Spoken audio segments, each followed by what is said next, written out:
Welcome to Cajun Connection. This week's show. My name is John. My name is Josh. Okay, segment one. We have a final recap of the college football season, and also coming up, players leaving, the 2020 roster, LSU Baseball, LSU Basketball. Talk a little bit about the Saints, and then some miscellaneous stuff. But let's get going. Greatest season ever. By far. And LSU, they rested their case this season on why they're so great, on why 10 to 20 years from now, when people are sitting down talking about who is the greatest team in the history of all of college football, go back to the 2019 LSU Tigers football team. It's not about just 15-0 in the national title. Clemson did the previous season. It's about how LSU got there. We're talking about a team that knocked off 7 teams in the top 10 this season. Out of those 7, 4 of them were in the top 5. Now, let's not also forget that LSU defeated all 4 teams that were in the AP preseason top 4, which was Oklahoma, Clemson, Alabama, Georgia, and LSU did it by an average of 20 points. If that doesn't scream dominance, I don't know what does. And if that's not the greatest season ever by any team, I don't know what is. So, I rest my case. Yeah, I don't think anybody saw this coming. They talked. Joe Burrows especially talked about the improvement in the offense in the all the way back in the spring training. But I don't think anybody really imagined that this is the product we would get. LSU definitely exceeded all expectations going into this season. And what I was so impressed with, because, we all know Joe Brady came in last offseason. And so to have an LSU team that hasn't really played together for too long, you have guys coming in from high school, guys coming in from transfer portal, coming in from JUCO, and to incorporate an entirely new offense, an entirely new offensive system, these guys ran into perfection. You look at these guys, it looked like they were playing backyard football every Saturday night. And what I was so impressed with was the chemistry of these guys and, and how in sync they were with each other as a team. Mm-hmm. And I'm sitting there running. What they're all saying, and this is absolutely true, is that Joe Burrow was playing NFL level quarterback play, and essentially what was, Steve Insminger was the offensive coordinator, and he is the one ultimately running the plays. Joe Brady turned the LSU offense into what was essentially Sean Payton's offense. So they were running a pro offense. Forget pro style. This was a pro offense. And Burrow's, his maturity, his pinpoint accuracy, the fact that he could throw it downfield on a dime and hit a receiver like Jamar Chase or Justin Jefferson in stride and put it to where, only the wide receiver and his wide receiver can go get it. The defender was helpless. You watch a lot of those touchdown passes that Burrow threw. The LSU receiver was going to be the only person who caught that. It was otherwise incomplete. Well, what that reminds me of is Drew Brees. That's how Drew Brees was, and that's how he still is. Being able to get to put the ball to where only the receiver can get it, and that takes the utmost precision. Another thing about Joe Burrow, what I was so impressed with, and like we've all said, he's playing pro level football this past season. And what I'm impressed with is his ability to evade pressure. You look at 3rd and 17, and that's what really turned the tide for the Tiger season. That's when people started taking notice, was 3rd and 17. You look at the SEC title game and how he's able to evade pressure from a tough Georgia defense.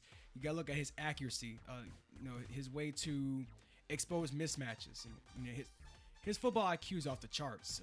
So Joe Burrow, all he did was pretty much state his case of why he's the best player in all of college football. And it wasn't just Joe Burrow. The Tiger offense was amazing altogether. offensive line, which was mediocre at best last year, and just got dominated by teams like Alabama, as we saw in their losses, the three losses last year to Alabama, Florida, and who was the Texas A&M. Texas A&M. Well, not so much Texas A&M. That was just a Lack of defense. a lack of defense.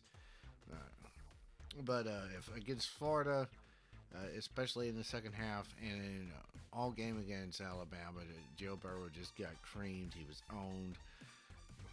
The offensive line couldn't keep him off the ground or protect him. This year was entirely different.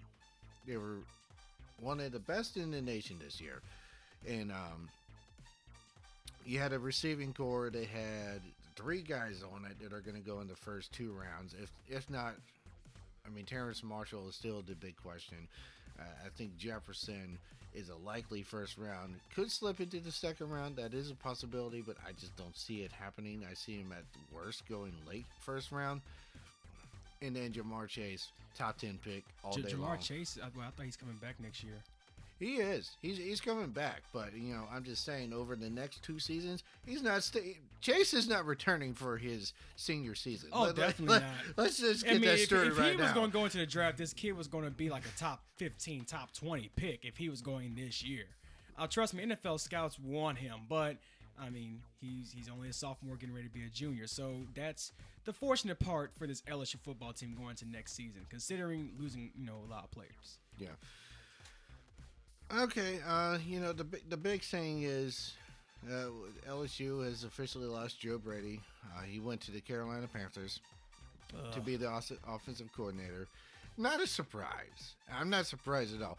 In fact, I was pretty certain that Joe Brady was done with college football after the Alabama game. I mean, at first it came as a surprise to me, but I mean, I wouldn't say like he's actually going to the pros. I mean, it's basically that feeling of I don't want him to leave because he's been so good to LSU in his one season. But I am happy for Joe Brady. I mean, it's not his first rodeo with the pros, and I mean, he's only 30 years old, but I mean, he's gonna be the youngest assistant in the NFL. But just he's earned it. I mean, that's all I can say. This is something that's well deserved, and I truly wish him luck in the future. And I do see him being a head coach along the line. Yeah, if he gets some experience as offensive coordinator first and has the level of success that we all believe he is capable of having at the pro level, then yeah, no doubt. No reason not to give him that opportunity. I mean, and I don't blame the Panthers for hiring him. I mean, Joe Brady took a guy like Joe Burrow and took his game to the next level. And for your game to be taken to the next level, I mean, you gotta have some type of foundation. Joe Burrow had a foundation of his skill set to where Joe Brady could work with him. And same thing with the Panthers, Kyle Allen and Will Grier. I mean, most likely Kyle Allen's going to be the starter for next season, the way things look. Or if they keep Cam Newton, but hopefully Carolina could keep Cam Newton because I do feel that Joe Brady could take his game to the next level, and we could see an offense from Carolina unlike any other in the NFL. Yeah, the other big news dropper, yet again not the biggest surprise, was Matt Rule took Joe Brady with him to the NFL, and Dave Aranda took his place at Baylor. They just announced that a few days ago. That was no surprise. Coach Aranda has stated that he does want to be a head coach, and that's another job for Coach Aranda that is well deserved. I mean, considering what he's done for LSU and the defensive production that his defense has put up, I do feel that Baylor is the perfect starting role for him. There was talks about him maybe going to UNLV to help the Rebels spearhead like an uprising for the Rebels, like a new era. But of course, Rebels went to a different direction. But I do believe that going to a school like Baylor, coming off a pretty good 11-3 season. A team with so much talent, I do believe that Coach Aranda is going to really shine, and I do also wish him luck to his future endeavors as well. Yeah, and just to wrap this thought up,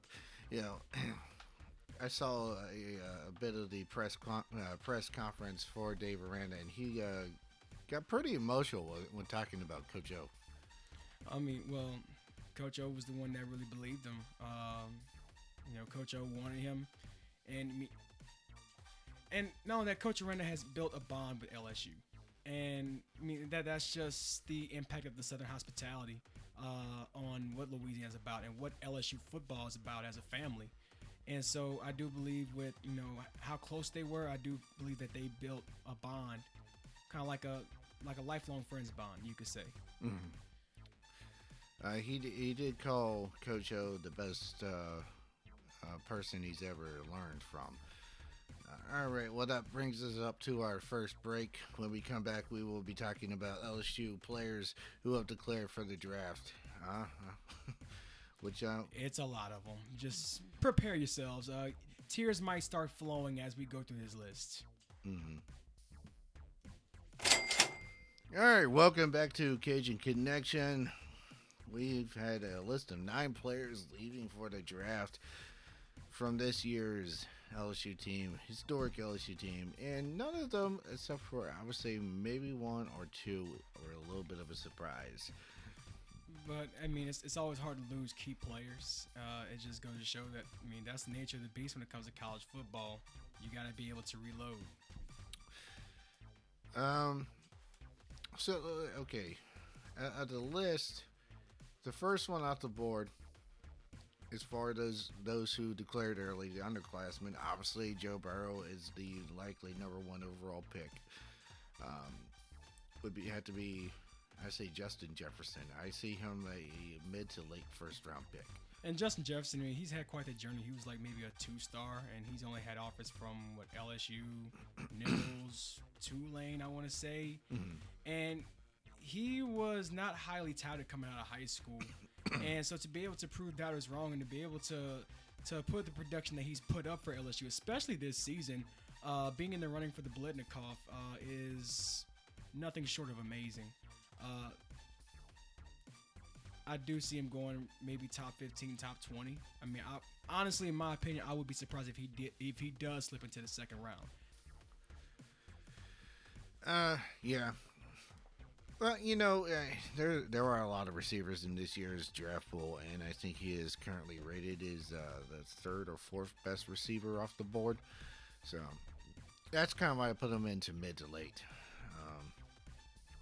Another one that I think could be a potential first round pick would be Thaddeus Moss.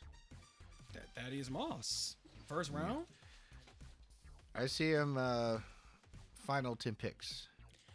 I see Thaddeus Moss. I mean, and don't get me wrong, I was very impressed with Thaddeus Moss, and also, I'm gonna have to address the big elephant in the room. It's the aspect of him being the son of legendary wide receiver Randy Moss. Mm-hmm. And Thaddeus Moss actually did prove to us this year, because the one thing I was looking for him to prove is the apple doesn't fall too far from the tree. And it was like a slow start to the season. I didn't see a lot out of Thaddeus, but as the season went on, I started seeing more how he was able to make an impact in the receiving game, being able to be a reliable target for Joe Burrow, and also being able to make an impact in the rushing attack for LSU. And I do believe that having Thaddeus Moss on that edge at tight end did make an impact, a significant impact as far as the production of the rushing attack with Clyde Edwards-Helaire. And so it would be kind of a surprise that, if he were to go first round, honestly, I do see him being early to mid second round, in my opinion. Because I honestly, though Thaddeus Moss had an outstanding year for the Tigers, I would have liked to see a little more from him. But he has made some astounding plays this year. But I kind of want to see maybe just a little more out of him. I don't doubt his potential or his talent at all. But I do see him being somewhere in the second round. I place him in most likely a second round. I do not see him slipping any further than the top of the 3rd. The reason why, I say that he is a potential first round pick is because he was injured last year, and so he didn't play, almost not a down, I don't think. And he came back to set the LSU record for most receiving yards and maybe touchdowns by a tight end, and that's saying a lot. And So for him to do it in only 1 year. 1 year. Potential first rounder. I definitely thought that if he came back for his senior season, and he definitely could have played himself into the upper first round. But between picks 25 to 32, I could see him potentially going, especially for one of the playoff teams that wants a little extra boost on the offensive side. Oh, what I can say about that is that he definitely put the tight end position on the map. Because, over the years, let's be honest, we haven't really seen much production out of the tight end position. Probably the most production we've seen out of that position was out of Foster Moreau. And he ended up being a late pick to the Oakland Raiders. Right. Okay, so another big name that was coming out, one that was no surprise, especially seeing how he absolutely improved his draft stock the most this year out of all the LSU players who declared early, and that was Clyde Edwards-Helaire. I was highly impressed with Edwards-Helaire this season. And being able to, and he was so used to an LSU offense being run heavy. And for him to be able to adapt to this pass-heavy offense and to still make an impact the way he did. Let's look at Clyde Edwards-Helaire. He doesn't really have the size of running back. He's only 5'7". But, he has the ability to evade tackles. He has amazing ball carrier vision. He has great ability as far as pass blocking. And he's also a guy that's versatile. He can catch passes out the backfield and really make some plays for the Tigers. And I love his ability to evade tackles. In open field. So Clyde Edwards-Helaire, he can be a dangerous weapon if you give him the ball in the open field. Right. Okay. There's been a few guys who declared for the draft. Some not surprising, some a little bit surprising. But you have Caleb Von Chason, who had a fantastic, especially the last second half of the season, really came along, really inserted his dominance.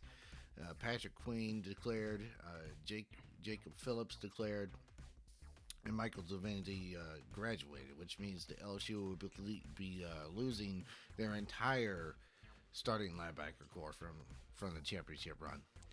And it has me worried for next season for our defense. How much venom will our defense produce next year? By far, LSU had a deep linebacking core. One of the more ferocious linebacking cores in the country, in my opinion. Though defense did have their struggles. This is tough. Yeah, they're losing a lot of talent and a lot of tackles on the front seven. I see a lot of draft picks. I see them going. The whole linebacking core. I see them going anywhere between the second and the fourth round. Yeah, they're also losing to graduation and players likely to be drafted or at least signed to NFL rosters. They're losing Rashad Lawrence and Brandon Fihoko on the defensive line. So, arguably, you're losing 6. And they're also losing Grant Delpit, and they're losing Christian Fulton. Well, that's in the secondary. I was referring to the front seven. The front seven. The secondary, and we'll get to that a little bit later, is not as in bad of a shape as saying the front seven is. We're going to see a lot. Probably the only familiar faces we're going to see in on that defense would be Jacoby Stevens, Kerry Vincent, Derek Stingley. Well, like I said, we'll get to that. Tyler Shelvin on the defensive line, who I was definitely impressed with. What about Glenn Logan? He's coming back next season, right? He's coming back, yeah. So, I do believe our defense will be back in shape. Will be locked and loaded for next season. Look, I've always dreamed of LSU bringing a dynasty back to Baton Rouge. You look at Alabama, how they've been dominant. Every time they will win a national title, every year they always have coaches leaving. They always have players leaving. But it's their ability to recruit, put the guys in the right place, and be able to basically reload. And I do believe that Coach O is going to get the right people, and I do believe that this LSU team will be locked and loaded for next year. Since you're on that topic, I guess we'll call this a break, and then we'll come back and talk LSU's 2020 roster and what that might look like. And we're back to Cajun Connection in segment number 3, where we're going to break down LSU's 2020 roster and what that can mean for the Tigers' chances to repeat next year. And as much as they lost a lot of players, they still got a lot of talent coming back. I'm more excited than most on the defensive side for the secondary, because obviously you have Derek Stingley coming back, who was a All-American freshman, 6 interceptions, which ties him for, I want to say, the most in a single season for an LSU defensive back. You have Kerry Vincent returning. Jacoby Stevens said that he's going to returning. Let's see. Maurice Hampton's coming back. He's a sophomore next year, as well as fellow sophomore Marcel Brooks. So the secondary, in my mind, is going to be pretty solid. You have incoming freshman Elias Ricks. He was one, depending on which board, either the number 1 or the number 2 cornerback recruit coming out of California. And then, of course, you had, I don't think he really played much. I think they ended up redshirting him, but Redavius Jones? I believe so. Yeah. So secondary is going to be probably the big thing on next year's defense. It's the front 7 that we're a lot more worried about. Tyler Shelvin, he is coming back. And Glenn Logan Glenn Logan and Farrell. Neil Farrell. But, I mean, we're losing guys. I mean, Rashard Lawrence, Braden Fihoko, Patrick Queen, Jacob Phillips, Michael Divinity, Calevon Chasson. The list goes on. But can the Tigers reload in the front 7? And that has always been, and I know LSU is DBU, but one of the most underrated cores in LSU, in the LSU defense is the front 7. I mean, LSU has always had a reputation to be a suffocating front 7, getting into the backfield and just make life pretty much hell for the quarterback. How they do this year, and I'm worried about LSU's rush defense going to next season. I mean, you look at how they did against Ole Miss, giving up 400 yards rushing, and I'm kind of worried. How you feel about it, John? Let's see. The linebacking core took the biggest hit. Was Divinity, Phillips, Queen, and Chason all gone. What about Damone Clark? Damone Clark is coming back, and he's coming back. Baskerville, he's going to be there next year. They do have some pretty solid top recruits coming in. You got Philip Webb out of Georgia. He was a 4-star. He signed already. Let's see, and Antoine Stampa. Not sure how to say that one, but out of Virginia, he's a linebacker. He was a 4-star. So you got some talent coming in. This guy right here, Josh White, he's out of Houston, Texas. 4 stars, 200-pound linebacker. He's only 200 pounds? Yeah. Oh. So, yeah, they got some recruits coming in. We'll see who ends up developing and transitioning over to the college level. But, yeah, that front 7 is going to be a bit of a concern. I mean, I know one thing. We're going to have a pretty young defense next year. And, I mean, while we're on the defense, but with Coach Randall leaving, I know we talked about it as far as, as far as the coaches are leaving. But, I mean, with our defense leaving, I do see a glimmer of hope. If LSU were to bring back a certain individual by the name of Mr. Bo Pelini, and so he is on LSU's watch list. I mean, don't take my word for it, but I do believe that if LSU can bring back a guy like Bo Pelini or somebody like similar of his coaching style, I do believe that this LSU defense can thrive and shine. Despite being young and despite losing a lot of guys.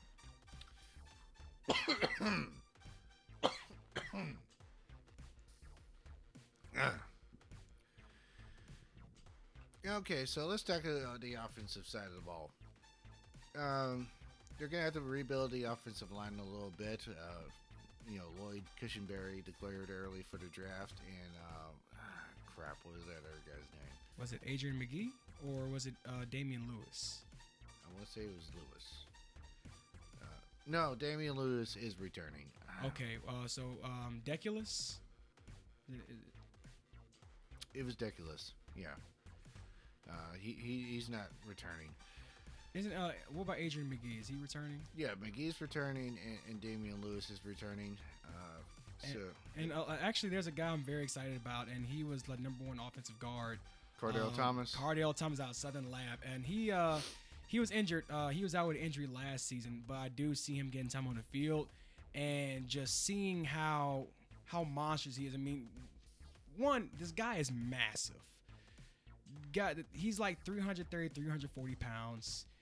He has amazing footwork, and he's a powerhouse in the offensive line, and he can make a defensive lineman's life a living hell in the trenches. And this is one guy that I'm very excited to see on the field next year. Yeah, and the receiving core. Yeah, you're losing Justin Jefferson. Yeah, you're losing Thaddeus Moss, but Jamar Chase is returning. Terrence Marshall is returning. The only reason why I think he was not the third receiver on LSU's roster this year with at least 1,000 yards was because he was out with an injury for at least 4 games.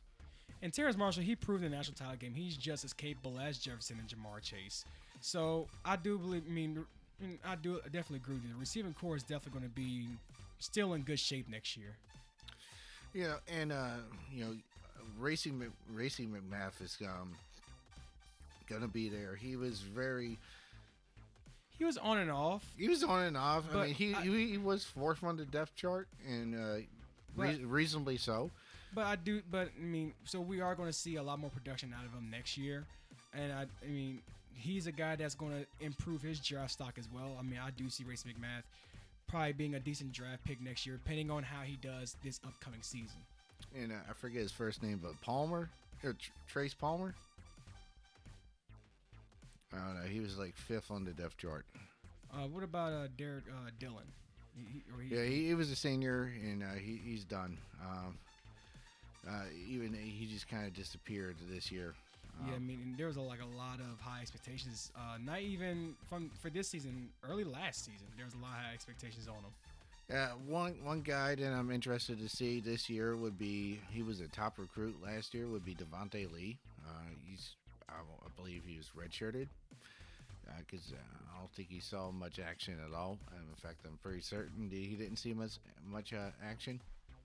So let's just see. And I think they do have, as far as tight ends come, they got Eric Gilbert out of Georgia. He's the only consensus 5-star recruit on LSU's list, and it should be an instant impact guy. So they may not really miss Thaddeus Moss. Not too much. It depends on how quickly he catches on. The running back core, I do believe, is still going to be in good shape. I mean, we're only losing Clyde Edwards-Helaire, but we're bringing back Tyrion Davis-Price, John Emery, and Chris Curry. And, well, I mean, I'm not going to say about the recruiting because the verdict is still out on a certain somebody. Yeah. He is a target, and he did decommit from his Georgia. From Georgia after signing the national letter of intent. And I do want to see more of John Emery next season. He's a guy that has a lot of potential. And we saw flashes of that early. And I honestly don't know what happened. I mean, Tyrion Davis-Price pretty much passed him up on the depth chart. Tyrion Davis-Price did a pretty good job in relief of Clyde Edwards-Helaire, throughout the season. And we were able to finally really see how good Chris Curry really is on how, being able to run the ball hard, being a key part of that offense. Yeah, I think I forgot who it was, but one of his teammates called him Baby Beast Mode. Yeah. I remember the spring game and how he just trucked clean over somebody. Mm-hmm. And also, we're going to have to address the 800-pound gorilla in the room, and that is the quarterback position. Currently, that's Miles Brennan, but Peter Parrish could definitely challenge him. I mean, the despite Miles Brennan to lose, I mean, he has more experience on the field, and I'm pretty sure he knows the offense better. So I believe that Miles Brennan is capable. I mean, will he be a step down from Joe Burrow? Yes, but it won't be a huge significant step because Miles Brennan is capable. You know.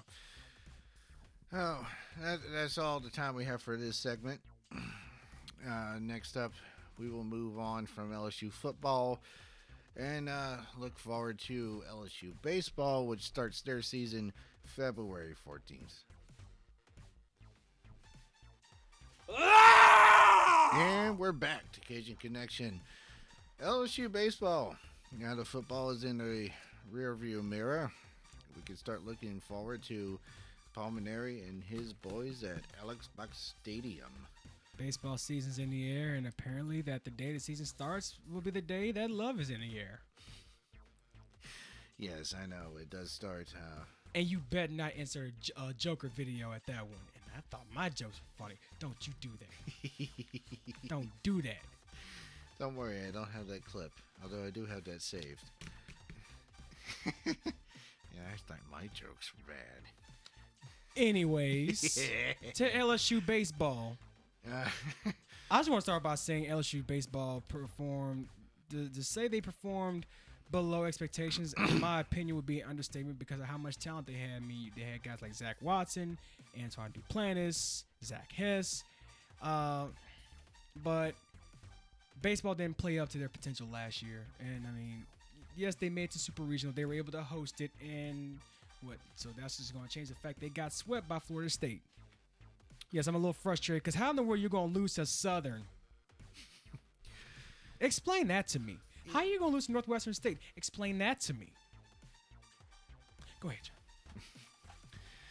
Yeah, I mean, the baseball team did certainly struggle last season, and like you stated, they got swept by Florida State in the Super Regional that they ended up hosting because Florida State upset the, I forget who it was, but it was the one of the top-ranked teams in the country. Gosh, Was it? I don't think it was Ole Miss, huh? No, it was either a Big 10 or a Big 12 team. North Carolina State, mate? No, wait, no. I take that back. See, now I'm thinking. It's not, but I won't get stuck up on Let's that. not get stuck on that. Well, they had problems with injuries. That was definitely a problem, especially to their pitching staff. They did Jalen Hill, who got off to a really strong start. Got injured and never could get back, even though he tried. They lost Nick Stars, and LaBosse. It was supposed to be the core of the relievers. Let's see who else.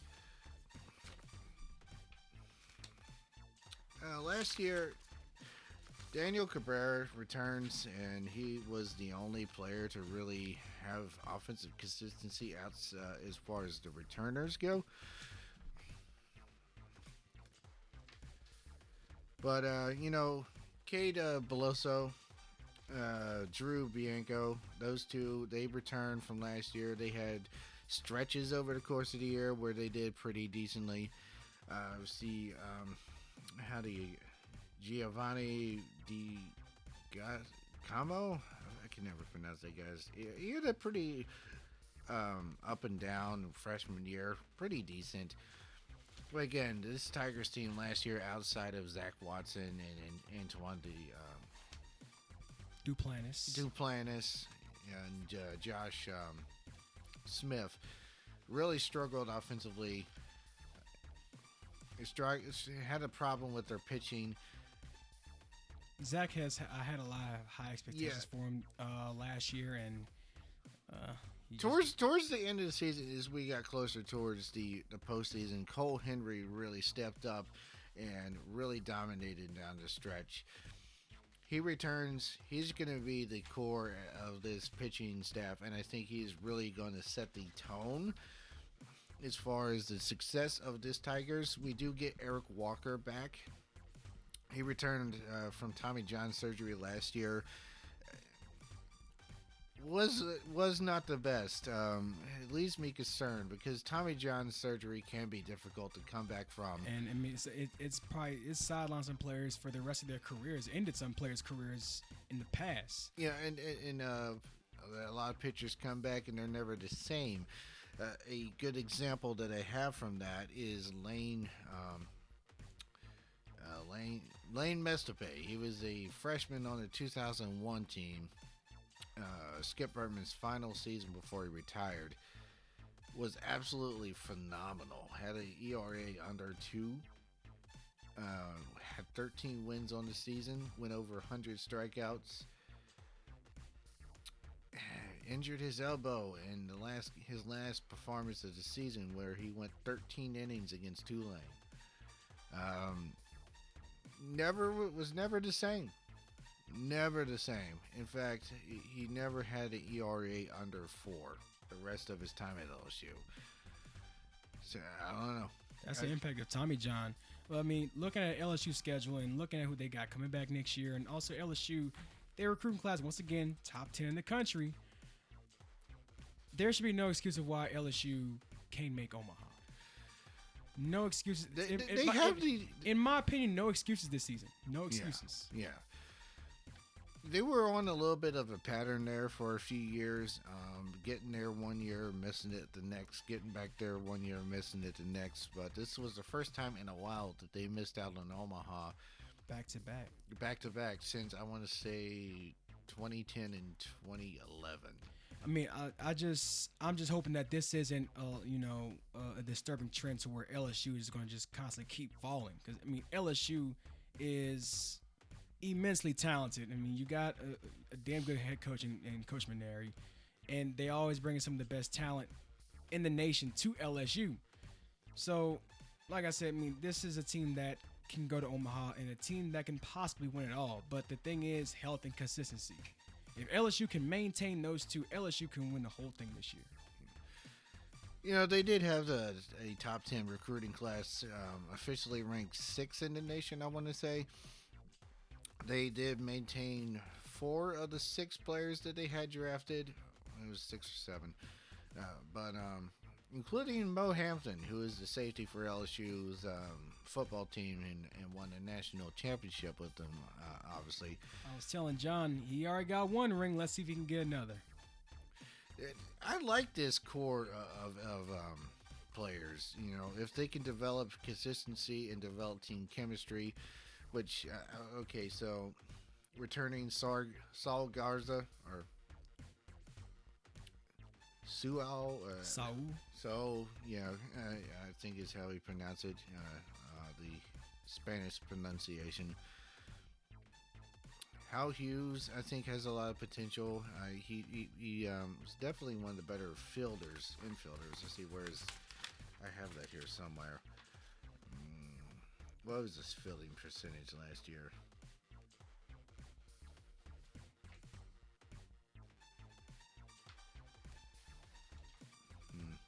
I'm not seeing that. Hal Hughes. Maybe I'm just overlooking it. Oh, here we go. 96.3. Okay, so definitely room for improvement. But, you know, they opened up the season against Indiana. Indiana is a pretty decent team. They did make the tournament last year. Pushed Louisville to the brink in both games. Very close. I want to say they actually led at points in both games, but couldn't finish the job. It's gonna be a stretch from February 14th all the way up into March 11th that can probably determine LSU season. They start 3-game series against Indiana. They go against Southern, Nichols, Eastern Kentucky, Louisiana Tech. They have the Shriners Hospital for Children College Classic against Texas, Baylor, and Oklahoma, and Houston. And then LSU, they got Southeastern, Grambling, UMass of Lowell, and South Alabama. So this can really determine how LSU is going to do this year. And knowing the Tigers, a hot start is something that's important out there in Alex Box. Yeah, and you sit here and look at the SEC schedule. They opened up the SEC schedule with at Ole Miss, and then very next weekend they're back at the box against Mississippi State. So two of the better SEC teams in well the SEC. Yeah, Tennessee. It's hard to really know what they're gonna do, but then right after that it's Vanderbilt. Vanderbilt, last year's World Series champs. So, so yeah, I can say probably the only saving grace is that Vandy's coming here to Alex Box. That would probably be the only saving grace. yeah. The other team from the Eastern Conference that they have is South Carolina. That's huge. South Carolina, a very difficult team. Has won a few World Series. And then, as usual, the obvious, really tough SEC West, which is never easy. They got a 3-game series against Texas A&M and Kentucky, which even though they were down last year, you never know. That's quite a formidable opponent. Yeah. So the Eastern Conference schedule is going to be a tough one, especially there with Vanderbilt. Though LSU and Vanderbilt have had some very good, very classic series and games over the last few years. So I'm excited for that matchup. But that kind of brings us to the end of this segment. Is we're now overtime on that one, but that's kind of our fault. Yeah, returning to Cajun Connection to talk LSU basketball. I got to be honest with you. You wasn't expecting LSU to come out to this start? No, I kind of did. I've kind of gotten used to Will Wade and his style of basketball, and I expect LSU to have success on the court these days. I expect them to compete for the SEC, and I expect them to push for the tournament. But what I haven't really been doing is paying attention to them.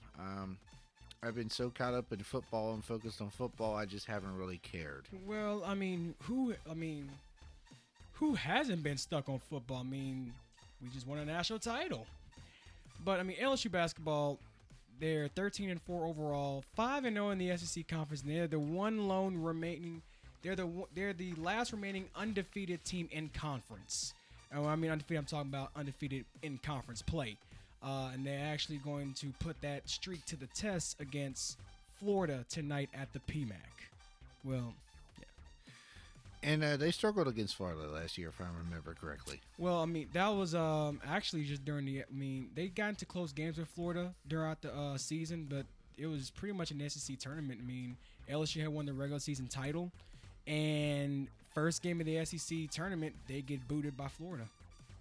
Yeah. And so Florida has always somewhat had LSU's number throughout the years. But just looking at, and LSU has won these games by very close margins. They beat Arkansas by 2. They beat Mississippi State, I want to say, by 1. They beat Ole Miss by 4, I want to say. And it's just LSU and they beat Texas A&M in overtime by 4 points, 89-85. And so this LSU basketball team is showing that they have a lot of grit, and this team has a lot of heart. I had the pleasure of going to the Arkansas game, and Arkansas was like, I want to say 12-1 going into that game, only having 1 loss. And LSU was down by as many as 10 or 11, and I just saw the heart on that LSU basketball team. This is a very tough team, and if you want to beat them, you're gonna have to move heaven, hell, and earth to beat them. And one of the things coming into the season was who was going to kind of be their closer. Tremont Waters was that kind of the last 2 years. It looks like Skylar Mays has really stepped up and being that clutch guy down the stretch. And also Javonte Smart, which we were very fortunate to have come back, because that for a while it was a speculation by him going into the league because of the investigation. But Javonte Smart came back. He's doing pretty well for the LSU basketball team. And I really thought that LSU was going to kind of suffer in the paint, losing Nas Reed, and LSU has actually been pretty dominant in the paint this year. Yeah. Again, I said the LSU is meeting more or less my expectations for the year. I expected them to be one of the better teams in the SEC, and I expected them to make a run for the tournament. It looks like they're going to do that.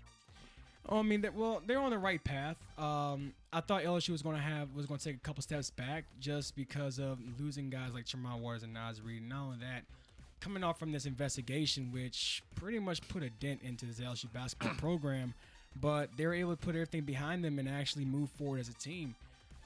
And like I said, I mean, watching these guys play on the court, I just love the chemistry of these guys at how they've been playing. I'm surprised they're not in the top 25 right now. Yeah, that is a bit of a wonder. It's like they aren't ranked, and I took notice of that today for the first time. But And now, I mean, I'm looking at the standings, and I mean, there are guys that there are teams with that got the same record as LSU, but they're in the top 25. I mean, you look at, of course, Kentucky's always going to be in the top 25. They can have a losing record right now, and they'll probably still be in the top 25. And you also got team like Auburn. I mean. But so far, I mean, for LSU, a guy that I've been very impressed with is Darius Days. He's leading the team in rebounds with 8 rebounds per game. In assists, Javonte Smart's leading with 4.6 assists per game. And like we have talked about, the aforementioned Skylar Mays, who came back for his senior season, is leading the team with averaging almost 16 points a game. And even though I don't really follow it that much, I'll be honest, I've not been like the biggest basketball fan. Oh, me neither. So we're in the same boat. But the women's team is also doing pretty well. I do know that they've recently knocked off the number 11 Kentucky. Yeah, they did. And they took number 10 Mississippi State to the limit. They lost by, I want to say, either by 3 or 4. It's like 63-60, 64-60. It was a really close battle. So, I mean, Nikki Fargas has really found her rhythm coaching this girls' basketball team. And I think this girls' basketball team can be on their way back to relevance. Will they ever get to the level of when Pokey Chapman or Sue Gunter was their head coach? Not quite sure about that because those are some huge shoes to fill. But I do believe that these girls are on the right track. Well, those teams, it's really hard to match the level of talent they had on those teams when they had Simone Augustus, Sylvia Flowers, and Erica White, Tamika Johnson. Oh, good Lord. Those girls were like, and while I was so impressed about those girls, these girls were like, and when it came down to SEC play, these girls were dominating until they ran into Tennessee because, I mean, who played for Tennessee? Candace Parker. Who was the coach? Pat Summitt. And when it came down to NCAA tournament, the girls would dominate, and the teams that were always giving problems, it would be until they ran into Gina Auriemma and those UConn Huskies, or C. Vivian Stringer and those Rutgers Scarlet Knights, or Kim Mulkey and those Baylor Lady Bears. And fun fact about Kim Mulkey, Kramer Robertson from LSU Baseball, that's her son. If you didn't know that, fun fact. Yeah. All right, well, I think this is going to be a short segment because I don't want to sit here and pretend like I know what the hell I'm talking about because I read the papers and listen to some of the games every now and then on the radio, but basketball is not the biggest thing. Though, LSU, as always. Hey, go Tigers, no matter what. No matter what, go Tigers. I mean, hell, I even root for the gymnastics team. Look, this gymnastics team is legendary. Mm-hmm. Like, notoriously legendary. DD, bro? Yeah, I've actually met her one day while I was working, and she is an absolute sweetheart. I keep like, I don't understand why they haven't brought home that trophy, though. They always seem to finish second. Look, it's coming. It's coming. All right. We'll see. Yeah, welcome back to Cajun Connection. All right, New Orleans. If we had to rehash this, I think we covered a lot last week with Bob Rose, so there's not a whole lot to talk about this, but I've actually kind of thought a little bit more on free agency and have my personal feelings and thoughts.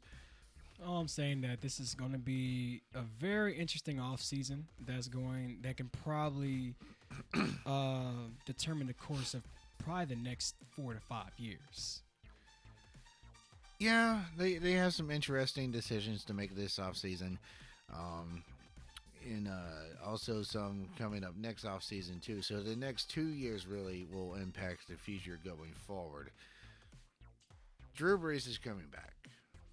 Oh no doubt. I mean, he's not allowed to go anywhere else. I mean, if you think about going anywhere else, just retire. But And you know, it would be very, very, very difficult for New Orleans to justify retaining Teddy Bridgewater.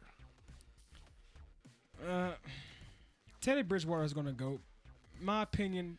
If In if my you in my saw if you saw the social media post that he put up this week, it is clearly the voice of someone who wants to and intends on starting next season. And if Drew is going to come back, which chances are he will, then Teddy's gone. Oh, I mean, didn't I tell you already? I mean, I called it already. I mean, after seeing Bridgewater go 5-0, now Bridgewater, he's more trusting of his potential. He's more trusting of his skill set. That leg injury that he suffered back in Minnesota no longer bothers him. It's an afterthought to him. He knows that he has the ability to lead an NFL team, and for him to come in early in the season, Drew Brees being out, and go 5-0 as a starting quarterback for the New Orleans Saints, Teddy Bridgewater now says, okay, I don't want to be a backup anymore. I want to start. And I want starter money. Now, need I remind you, the Miami Dolphins offered him more money than the Saints did last season. But Teddy Bridgewater says, you know what? Let me do another year behind Drew Brees. I mean, Drew Brees is one of the greatest. Why not do another year behind him, get a little more experience behind him, learn a little more from him before I take over? Now that Teddy knows what he's capable of, he's going to a team that's going to make him a starter. So I definitely see Teddy being out of New Orleans. Yeah, the other big thing is now that I've seen another year from these receivers, I was willing to give some of them another year, maybe three, but yeah, they definitely need a number two opposite of Michael Thomas. Michael Thomas had 149 catches this season, which is the new NFL record, and he had that many for a reason.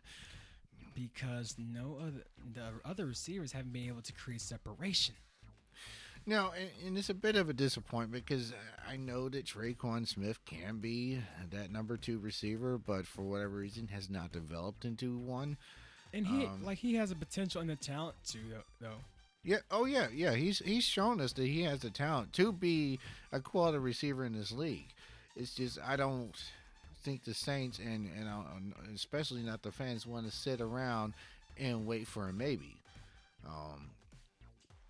One thing that I do think will benefit the Saints going forward is letting Ginn go. Okay, he just drops too much to be a number and two. now that he's gotten pretty old. I mean, I hate to say it like that. I mean, and Ted, again, he's had quite the career in the NFL. And I'm pretty sure that if the Saints were to let him go, and that's if, I mean, he's most likely either going to retire or he's probably going to get picked up by at least one more team before he hangs the cleats up.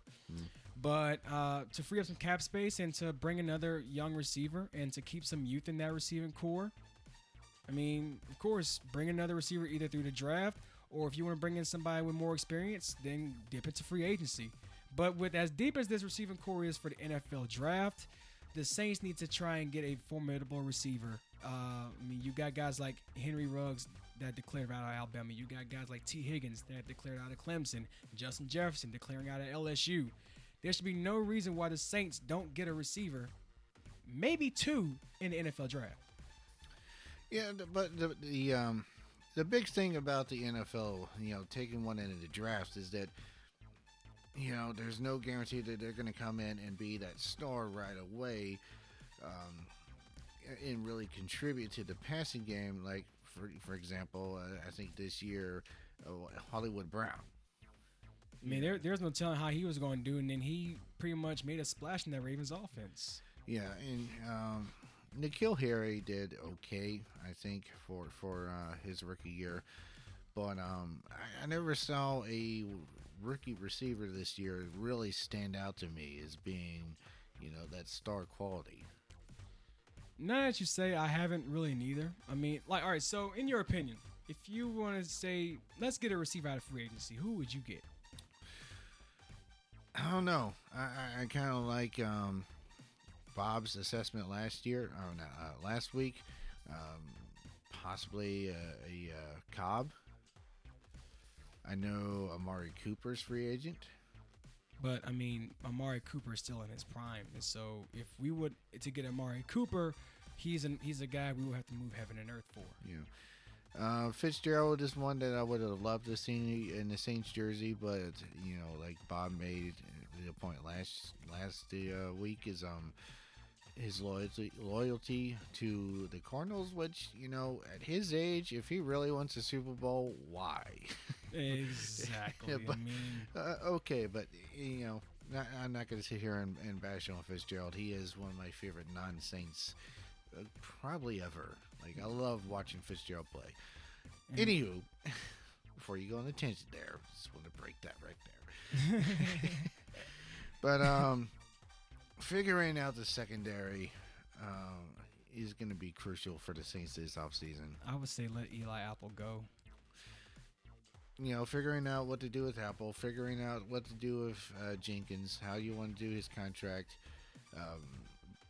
finding a way to re-sign Bell.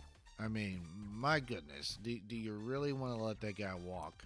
No. I mean, Von Bell has made leaps and bounds being on that Saints organization, and he has turned himself as to one of the young, emerging, underrated safeties in the league. And another big question is PG Williams. Like, I have a love-hate relationship with PG Williams because he can, in the right role, he could be fantastic. He has some real talent. He really does. And he can be really good in run support as well. But he ends up in man coverage. Then that's a wrap. That's a 30-plus yard reception there. Maybe a touchdown. Off of a push-off. Oh, wow. I don't want to talk. Look, you said we wasn't going to talk about that. I know. What's that? We were talking about PJ Williams. That's why I'm glad the Vikings got beat by the Niners so bad. Yeah, no, right. I would love to see PJ back if the Saints build depth on at cornerback. That is going to be the key. And you don't. The only reason why PJ Williams ended up in bad roles this year was due to injury. Otherwise, like Bob Rose said last week, when they moved him to safety, he really excelled in that spot. And so, I mean, I guess it's time for Dennis Allen to.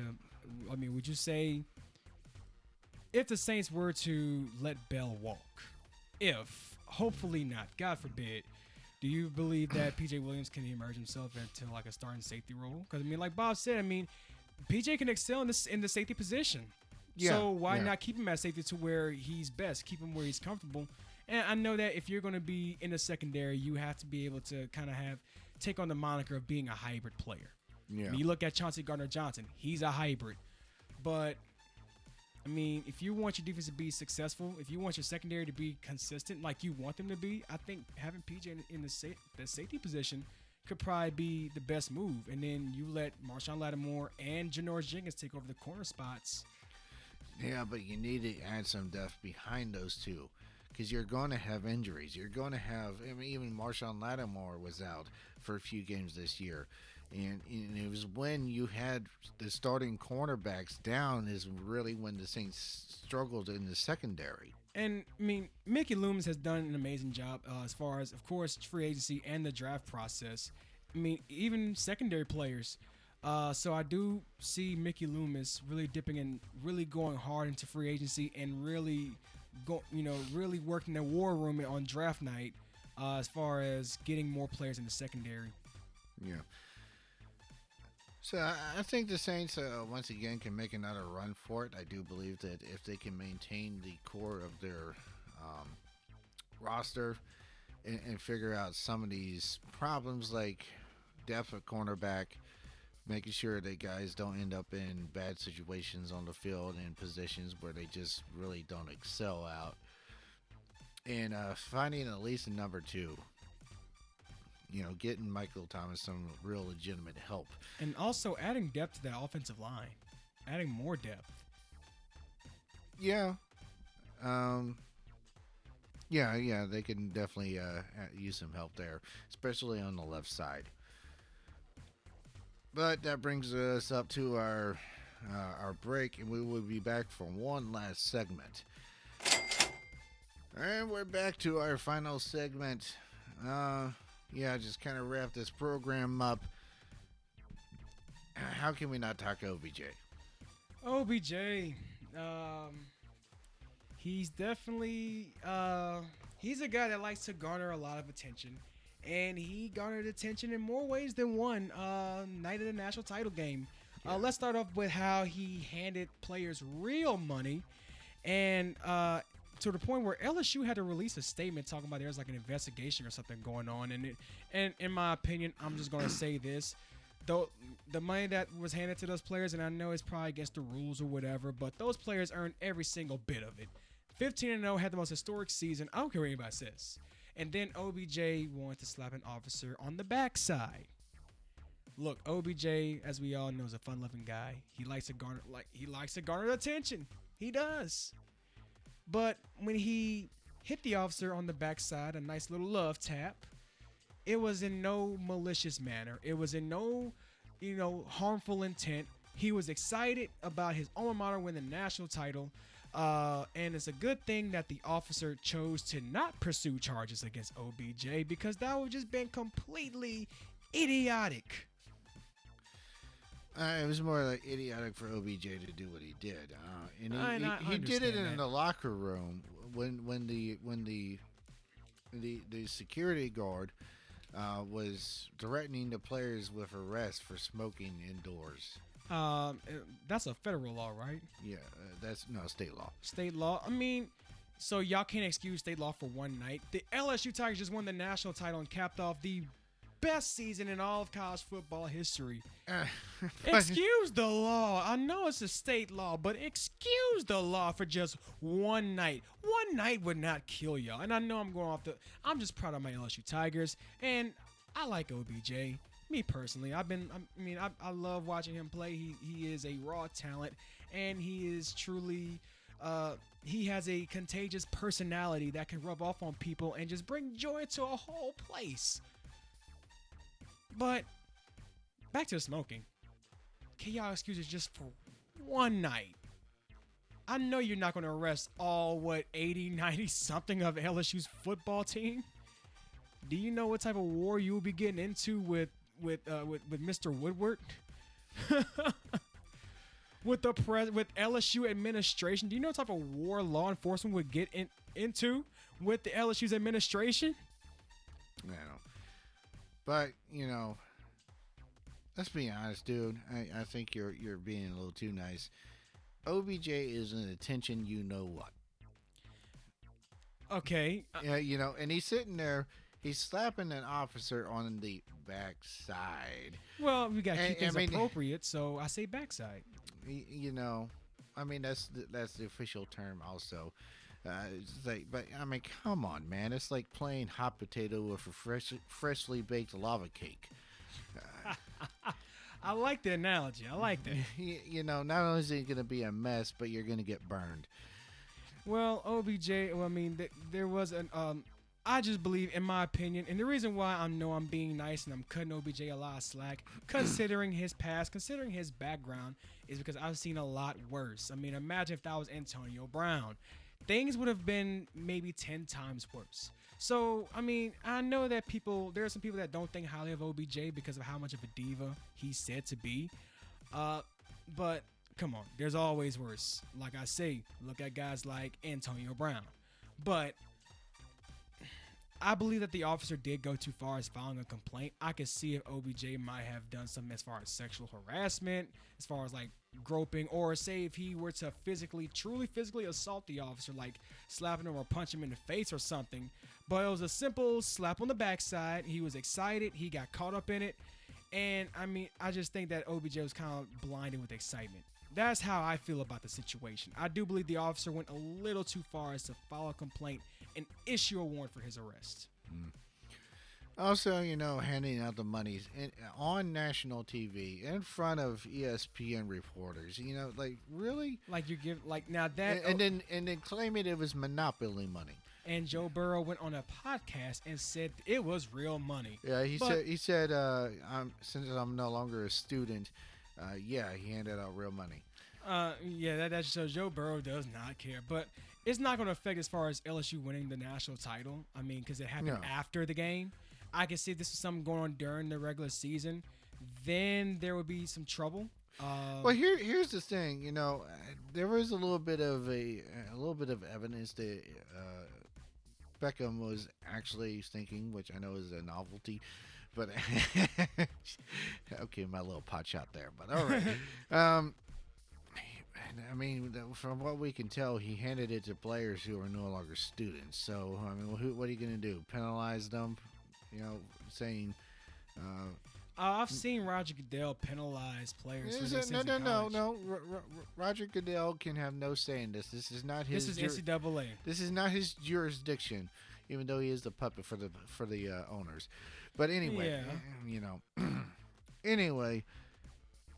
I mean, it's like it's not. This is not a. People, I think, made it a bigger deal out of it than it actually is, because it's not like the school was involved. You can't penalize the school because they weren't involved.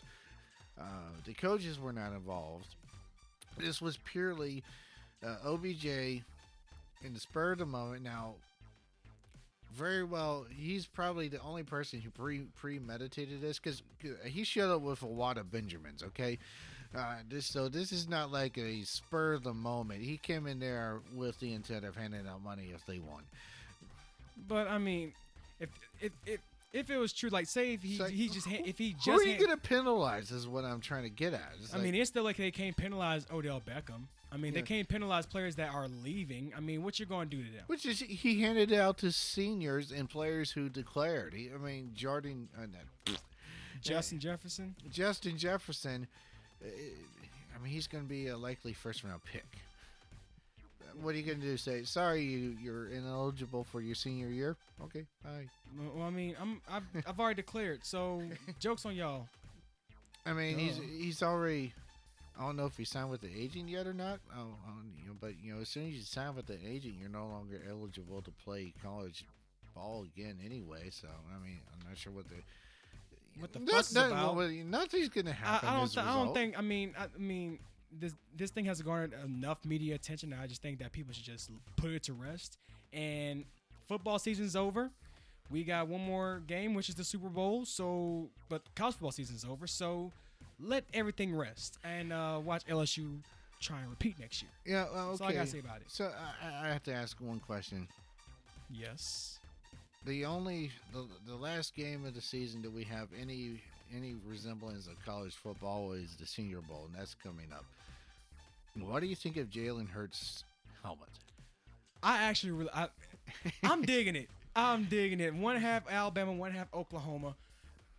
I'm digging it. I mean, Jalen Hurts and I have so much respect for Jalen Hurts and for his faith, his perseverance. I mean, after he had a starting spot taken at Alabama, and he waited his turn. He went to Oklahoma and he made impact there. And think about this: Jalen Hurts has been in the college football playoff 3 years in a row. 2 with Bama, and 1 with Oklahoma. He's won conference titles in both conferences. And for him to pay tribute to both universities, it goes to show how much these universities have meant to him and his family, and how much these 2 universities have impacted his life as far as molding him as an athlete, because we have seen him progress as an athlete through his years at both of these schools, and just simply molding him into the young man that he is today. I mean, I remember when Jalen Hurts was a freshman.